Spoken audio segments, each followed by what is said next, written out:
السلام علیکم ورحمۃ اللہ وبرکاتہ۔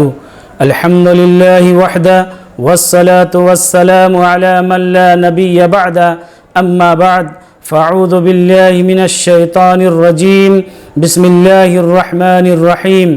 قال اللہ عز وجل وجعلنا من الماء كل شيء حی، سورۃ الانبیاء آیت نمبر 30۔ محترم ناظرین، پانی انسان کی بنیادی ضرورتوں میں سے ہے۔ پانی کے بغیر کوئی بھی زندہ نہیں رہ سکتا، گویا جل ہی جیون ہے۔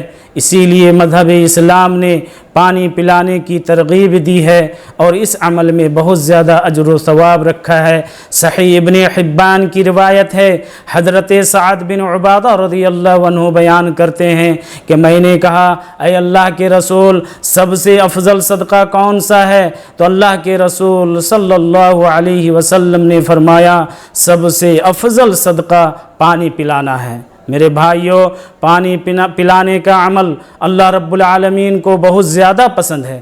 انسان تو انسان، جانور کو بھی پانی پلانے سے اللہ رب العالمین بہت خوش ہوتا ہے اور بندے کے گناہوں کو معاف کر دیتا ہے۔ صحیح بخاری کی روایت ہے، اللہ کے رسول صلی اللہ علیہ وسلم فرماتے ہیں کہ ایک فاحشہ عورت صرف اس وجہ سے معاف کر دی گئی کہ انہوں نے ایک پیاسا کتا کو پانی پلایا تھا۔ آپ اندازہ کر سکتے ہیں کہ جو اللہ ایک حقیر جانور کو پانی پلانے سے اس قدر خوش ہوتا ہے کہ اس کے گناہوں کو معاف کر دیتا ہے، تو بھلا انسان جو اشرف المخلوقات ہے اسے اگر کوئی پلائے تو وہ کیوں کر خوش نہیں ہوگا اور کیوں کر بندے کے گناہوں کو معاف نہیں کرے گا؟ میرے بھائیوں، صحیح مسلم کی روایت ہے، اللہ کے رسول صلی اللہ علیہ وسلم فرماتے ہیں کہ کل قیامت کے روز اللہ رب العالمین فرمائے گا اے ابن آدم، میں نے تجھ سے پانی مانگا تھا تو نے پلایا نہیں۔ ابن آدم کہے گا اے اللہ،